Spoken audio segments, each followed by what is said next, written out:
babe. Say, how about a little... Ouch! Does that answer your question, buddy? The Adventures of Maisie, starring Ann Sothern. You all remember Metro-Goldwyn-Mayer's famous Maisie pictures. In just a moment, you'll hear Maisie in radio, starring the same glamorous star you all went to see and loved on the screen, Ann Sothern.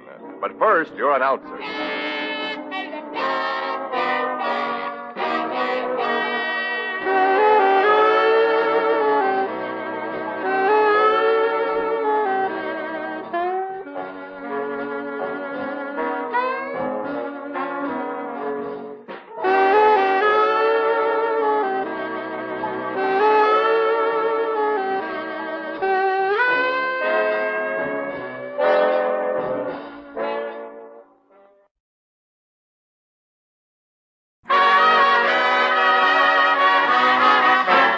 Here's Ann Sothern as Maisie.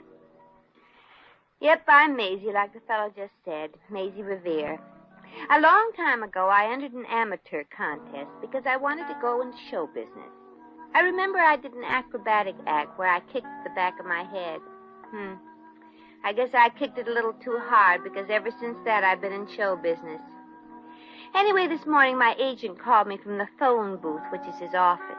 It seems that some rich society matron was given a big banquet out in her mansion in upstate New York, and she needed an act, so I was hired. The banquet isn't until 10 tonight, but I decided to start out early because traveling schedules are so uncertain these days, especially when you're hitchhiking. So when I finally arrived in the town where Mrs. Hargraves lives and struggled a few miles up the private road that leads to this oversized country club she calls home, I was so tired I had to back up and take a running start to press the doorbell. Yes? Oh, good afternoon, honey. I'm Maisie Revere. Max sent me. Max? Max Howard. Oh, the theatrical agent. Oh, that's what I said. Well, I'd like to see Mrs. Hargraves. I am she. Oh, well, I'm sorry, honey. I didn't think you rich dames ever did your own door opening. Disgusting, isn't it, my dear? Yeah. But you probably know the inferior caliber of servants one gets nowadays. Oh, yes. Aren't they just too lousy? Mrs. Hargraves, just how much do I get for my performance tonight? Max forgot to mention the money. Money? Miss Revere, tonight's affair is a benefit. No wonder he forgot to mention it. Yes, my dear. You see, I am extending the use of my home to raise funds for my favorite charity. Oh, what is it? To build a home for destitute polo players? Hardly, my dear. We intend to use the proceeds to enlarge the facilities of our local orphanage. Orphanage? Yes, Miss Revere. Oh. There are just oodles of unfortunates in the world who don't know where their next meal is coming from. You ain't kidding. Okay, honey, you can include me in. Oh, then you will perform tonight. That's very kind of you, Miss Revere. Well, you're the one who's very kind, Mrs. Hargraves. Not many people in your circumstances would knock themselves out for a lot of unhappy kids who came into the world with 2 strikes on them. This town should remember and appreciate what you're doing, Mrs. Hargraves. Yes, so my publicity agent assured me. Oh, you have a publicity agent for your charities, huh? The best money can buy, my dear. He even arranged to have Senator Hungerford fly down from Washington to be our guest speaker. The senator just returned from Europe, you know. Didn't know. Sounds like it's going to be a million laughs. Yes, and my publicity agent was the one who thought of the bizarre idea of having the children of the orphanage wait on the tables. The older ones, naturally. Oh, naturally. The toddling ones couldn't hold as much on the trays. Oh, Mrs. Hargraves, I got a message. Oh, pardon me, I didn't know you had company. Oh, do come in, Jerry. Miss Revere, this is Jerry, something or other. He's one of our dear orphans. Jerry, this is Miss Revere. Oh, how do you do? Well, one of the older boys, no doubt. Hi, Jerry. Wow. What are you doing in here, boy? You should be in the banquet room with the rest of the waiters, rehearsing your serve from the left, remove from the right. Oh, yeah, but I'm sorry, Mrs. Hargraves, but I just came in to give you a telephone message. Senator Hungerford just phoned. He ran out of gas. Ran out of gas? Mm-hmm. You mean you don't even have enough left to make a speech tonight? His private plane was forced down out in Carterville someplace. No fuel. Oh, but this is but awful. now I'll have to call off the banquet. Jerry, Hmm? this is an emergency. Can't you think of somebody who could start things off with a nice fat donation? Oh, well, let's see. There's Ben Gibbs. The junk dealer? Yeah, he made millions. Yeah, that's a lot of junk. I don't like junk. Mr. Gibbs is sweet on you, Mrs. Hargraves. See, he likes junk. What? Well, we gotta have somebody make the speech, Mrs. Hargraves, to start the ball rolling. Oh, I wonder if we could possibly persuade Elias Edwards. The president of the bank? Yes, I've never been introduced formally to Mr. Edwards. He's so handsome and so single. Ah, he's a stuffed shirt. Yeah, but Mrs. Hargraves likes what it's stuffed with. Well, what do you say, Mrs. Hargraves? How's about calling this Mr. Edwards and asking him to speech the guests into loosening up their money belts? Oh, why, I couldn't possibly approach a man I've never been introduced to, Miss Revere. Yeah, I guess it's no use, Miss Revere. Mr. Edwards is pretty unapproachable. Not for me, he ain't. I'll talk to Mr. Edwards. Oh, wonderful.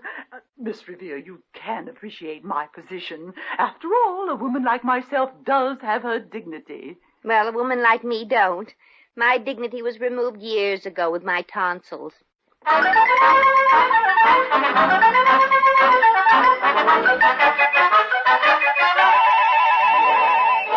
But, Mr. Edwards, don't you understand? I don't want you to do much. Just make one crummy speech, and I'm sure you're just the man that can do it. Well, thank you so much for your confidence, Miss Revere, but I can't do it tonight. I'm leaving in a few minutes for California. The trout are biting like crazy, they tell me.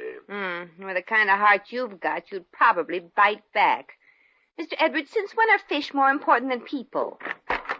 Mr. Edwards, sir. What is it, Wilkins? I have all your fishing gear packed, sir, but I can't close the suitcase. I've tried sitting on it, sir. Well, I've got to have that thing locked and ready. My train leaves in 20 minutes. I'll go in and we'll both sit on it, Wilkins. Yeah, two heads are better than one. I'm awfully sorry, Miss Revere, but, I guess I've got fish in my blood. Really? Are they swimming upstream or downstream? Oh, that's very good. Wilkins? Yes, of course, I don't really get it, sir.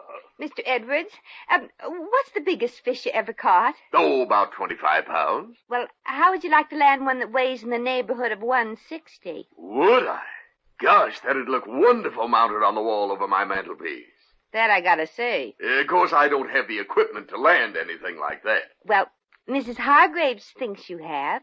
She thinks you're the handsomest, most intelligent, most brilliant man that ever spoke at a charity banquet. Hey, look, I can't speak at any Oh, she does. Uh-huh.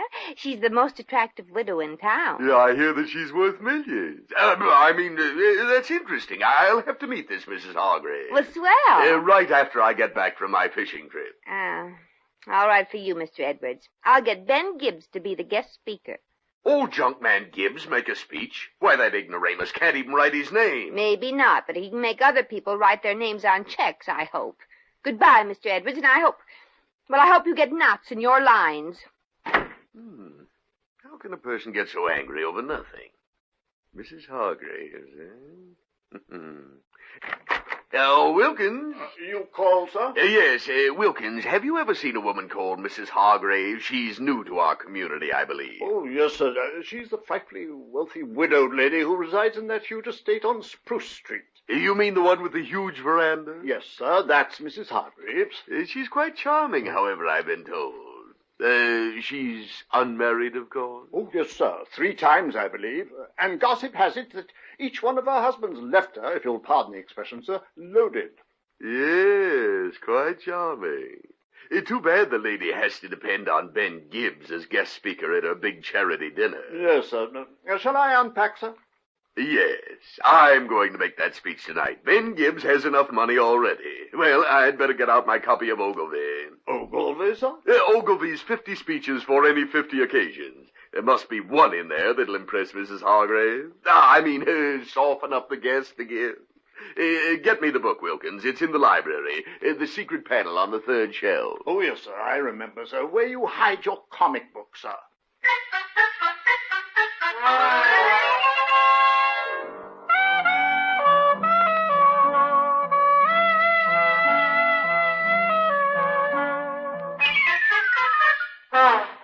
Gosh, Miss Revere, you ain't fooling about this.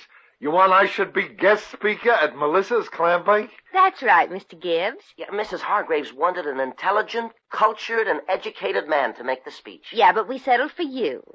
Gosh, this is indeed an honor. Well, Mrs. Hargraves wasn't too happy. Huh? About asking you to give up your valuable time tonight. Yeah. She realizes that you're much in demand as a speaker. Knowing so much about junk like you do. Oh, yeah. I made $2 million net last year. Got 5 dump yards. Yeah, nobody can even come close to Ben Gibbs. I know. Jerry, open a window, please, huh? Oh, yeah, it might help. Of course, Mr. Gibbs, Mrs. Hargraves thought that it would, sort of start the contributions coming in if you... Gave the first one, say, 10,000. 10,000? Mrs. Hargraves didn't expect you to give as much as Mr. Edwards. Why not, huh?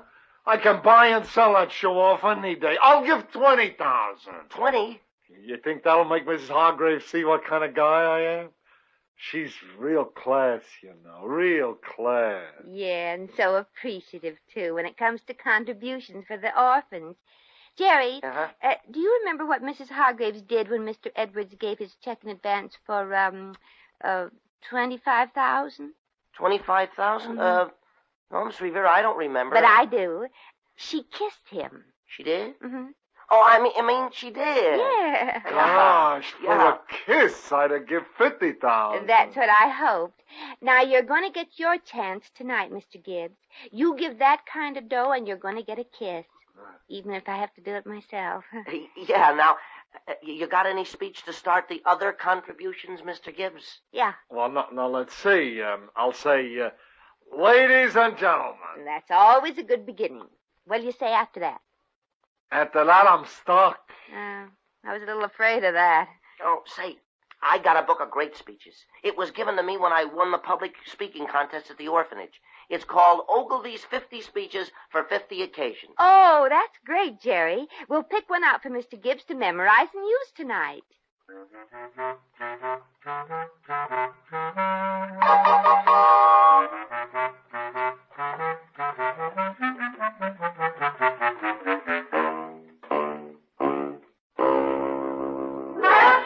And that, ladies and gentlemen, is the message I want to bring you tonight. I thank you. Applause, please, Wilkins. Oh, yes, sir. If I may say so, sir, you did a marvelous job of memorizing it in such short order. When something has to be done, Wilkins, it must be done. After all, Mrs. Hargrave's charity is calling for me. Oh, yes. Yes, sir. Wilkins, run down to Ben Gibbs' junkyard and tell that Miss Revere she needn't bother with Gibbs for the banquet. I have decided to be guest speaker. Yes, sir. At once, sir. While you're gone, I think I'll run through my speech a few more times.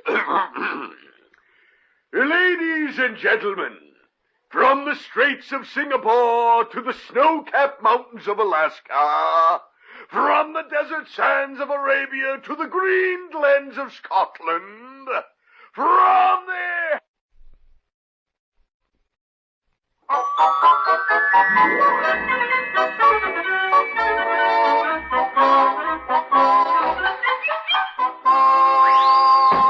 Well, Maisie, how do you think my speech sounds? Terrific. And it only took you 2 hours to memorize the first paragraph. Well, those are big words.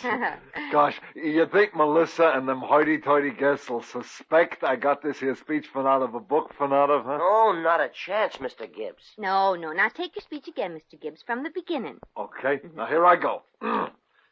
Ladies and gentlemen, from the Straits of Singapore to the snow-capped mountains of Alaska, from the desert sands of Arabia to the green glens of Scotland, from the... Oh, hold it, chum, hold it. Come in. Oh, hello. Good afternoon, miss. Mr. Edwards sent me to... Look, we're busy right now, Buster. Yeah, and we got a few rough spots to iron out in Mr. Gibbs' speech for tonight. But, miss, Well, now, look, listen to this speech and see what you think. Go ahead, Mr. Gibbs. Okay.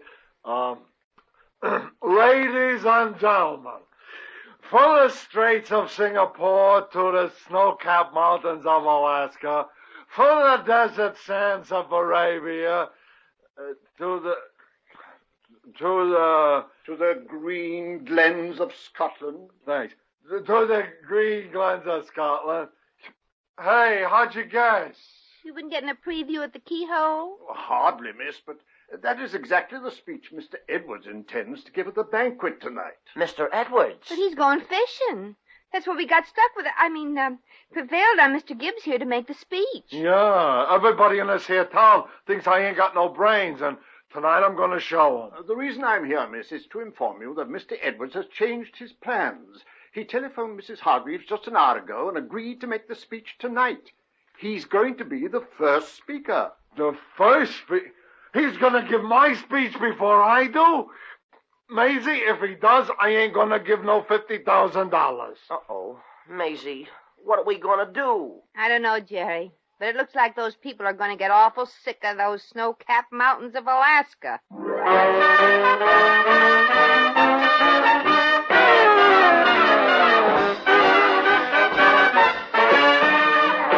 The Adventures of Maisie, starring Ann Sothern, will continue in just a moment.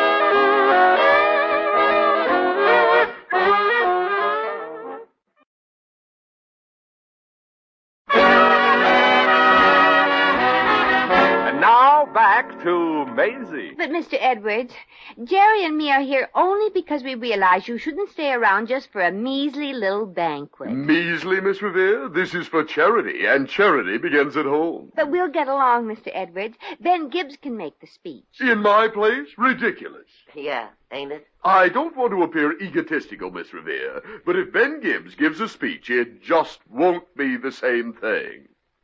Want to bet? I don't mind a little competition. We'll both make speeches. I'll speak first, and after I get through, I'll give the floor to Gibbs. You won't have to give it to him. It'll probably come right up and hit him. Well, I dare say you're right. If Gibbs desires to make a fool of himself with the speech after I'm finished with mine, let him. No, but Mr. Edwards, a speech by Mr. Gibbs means money in the bank for the orphanage. My speech will mean money in the bank, too. The attractive Mrs. Hargreaves is bound to be impressed by my stirring address. Attractive? Mrs. Hargreaves attractive? Did you hear that, Jerry? Yeah. Why, I've seen better-looking heads than hers and a glass of stale beer. Oh, you women, all alike, always jealous. Oh, but Mr. Edwards, Mr. Gibbs is all ready to make that... Oh, skip it, Jerry. Mr. Edwards has gone for Mrs. Moneybags, hook, line, and speaker.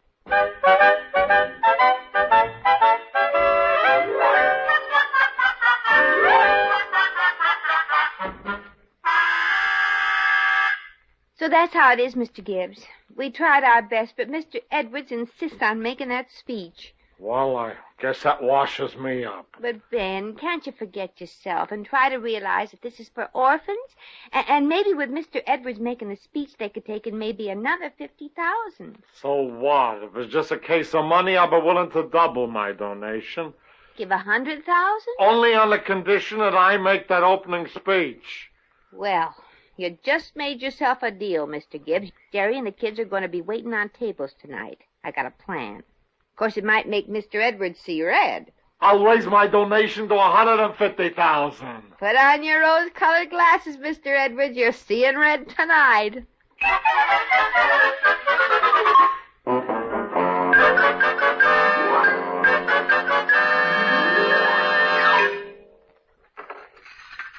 How are me and the fellas doing, Miss Revere? Everything worked out like you planned? Yeah, Jerry. Now hold the next course here in the kitchen for a little while longer than the others. Oh, gosh, Miss Revere, I'll never forget the look on Mr. Edwards when I tripped serving him the shrimp cocktail. Was he embarrassed? Yeah, I noticed his face turned red. Oh, that was from the cocktail sauce. Oh, well, you're doing swell, fellas. Yeah. Now, all we got to do is irritate Mr. Edwards a little more, and he'll leave immediately for that fishing trip without giving his speech. Yeah, then Mr. Gibbs will take over, and the orphanage will be richer by $150,000. Wow. Gosh, I can't wait till we get to serve the iced tea. Gee, I hope I don't make a mistake and drop it down Mrs. Hargrave's front instead of Mr. Edwards' back like I did the wine. Maisie, something awful has happened. Oh, gosh, Mr. Gibbs, don't tell me you forgot your speech. Oh, no. Ladies and gentlemen, from the Straits of Singapore to the Not yet, Mountains. Ben, not yet. What happened? The after-dinner speeches. Well, what about them? They're not going to be after dinner. Edward says he's going to speak right now, so Mrs. Hargraves is starting right now. Uh-oh. Well, fellas, I guess we got to use the last trick in the book. You remember it, fellas? Oh, yeah. Sure, Miss Revere. Mr. Gibbs and I have to get back to the banquet. You boys know what to do. Now, come on, Ben. You ready? Oh, sure. Ladies and gentlemen, from the Straits of Singapore not to... yet, Ben, not yet. Well, you returned just in time, Miss Revere. And you, too. Don't you remember me, Melissa? I bought you Louis XIII chair. It was Louis XIV. Oh, all right. So he was one Louis away. Now, if everybody will be seated and come to attention. Ladies and gentlemen. Maisie, she stole my speech. Oh, quiet, Ben. All speeches start that way. Although our first speaker, Senator Hungerford, E. Clifton Hungerford, was unavoidably detained, we have been, shall we say, most fortunate in securing a wonderful, brilliant, charming personage personally to take his place. 3 cheers for Mr. Gibbs. Ladies and gentlemen, from the Straits I beg your pardon. Mr. Gibbs is our second speaker, unfortunately. I was referring to that charming, brilliant personality, Elias J. Edwards. Oh. That's enough. The applause is very flattering, but Mr. Edwards has to leave pretty soon, so please stop applauding. You too, Mr. Edwards. Sorry. Quiet, everybody, quiet. Mr. Edwards is going to speak. Well, you don't speak very distinctly, Mr. Edwards. Yeah, I was just clearing my throat. Oh, do you have a cold? No. Ladies and Because gentlemen. if you do have a cold, my grandmother has a wonderful remedy. I'm so glad. Ladies and She gentlemen. always said salt air was good for a cold. Ladies and gentlemen. Of course, if you can't get salt air, you can wave a herring in front of your nose. Miss Revere, please. Now, ladies and gentlemen, from the... Soup? Anybody want more soup? Jerry, we finished our soup course. But there's lots more left in the pot. I know, I just fell in there. Boys, Mr. Edwards is about to speak. Thank you, Melissa. Carry on, Elias. Maisie, she never calls me Elias. Well, maybe that's because your name is Ben. Oh, yeah, I never thought of that. Ladies and gentlemen. Well, I guess nobody wants soup. Jerry, come clear the plates. Ladies and gentlemen. What did you say, Tommy? Ladies and gentlemen. He said, come clear the plate. Ladies and gentlemen, come clear the plates. But really, Mr. Edwards, we're not supposed to clear the plates. We're guests. Except me. If you'll all excuse me, I'm going fishing. I have to catch a train. What do you use for bait, Mr. Edwards? Well, such lack of breeding. I'm sorry, ladies and gentlemen, but Mr. Edwards did warn us that he had a previous appointment with a pickerel. We're not really left in a pickerel. No, we have with us this evening... That charming, brilliant personality, Ben Gibbs. Yes, I'm afraid so. Ben, get up. Why? Your speech. Remember? This is your big chance to impress Mrs. Hargraves. Oh, yeah. Ladies and gentlemen. I beg your pardon. Is this the Melissa Hargrave banquet for something or other? Why, Senator Hungerford? Hungerford? Oh, goody, Senator. You're just in time. We're just starting the speeches. You can be first. Well, how about me? I was just getting started. But that's all right, Mr. Gibbs. You'll have to wait for the senator to finish, and then you'll kill him with your speech. Senator Hungerford, are you ready to speak? Naturally, thank you. Ladies and gentlemen, from the Straits of Singapore to the snow-capped mountains of Alaska. Maisie, that's my speech. That was your From speech. the desert sands of Arabia to the green glens of Scotland. From the...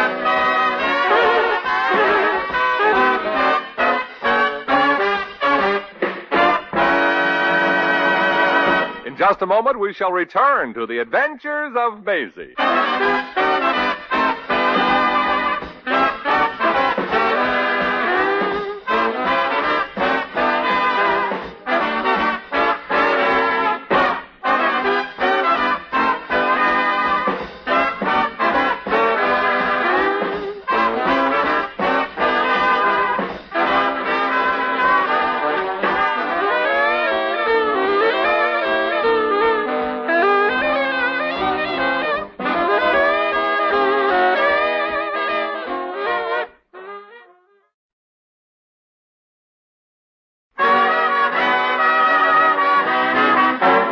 Once again, here's Maisie. Well, the senator made his speech, then gave us a couple of hours of the great future plans of his political party and flew away again. Then came the surprise of the evening. Unannounced, Ben Gibbs got up and made a speech. Not the one he memorized, but he just talked. Ben knew what it was like to be an orphan. He was one himself. He knew how empty a kid's life could be without a dad to read him the comics on Sunday and no mother to dry his tears. At the end of his speech, Ben Gibbs said something I'll never forget. He said, "I'm a millionaire many times over. I've got more than anyone here, and I've got less than anyone here. I have no mother and father. Well, I gotta be on my way back home now. And, Feet, don't you start complaining again. Something's got more trouble than you."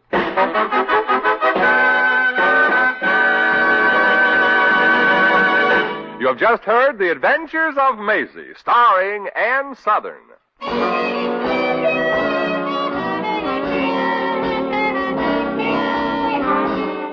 Maisie was written by Arthur Phillips. Original music was composed and conducted by Harry Zimmerman. Supporting cast included Elvira, Allman, Sidney Miller, Frank Nelson, Frederick Warlock, Hans Conreid, and Peter Leeds. Jack McCoy speaking.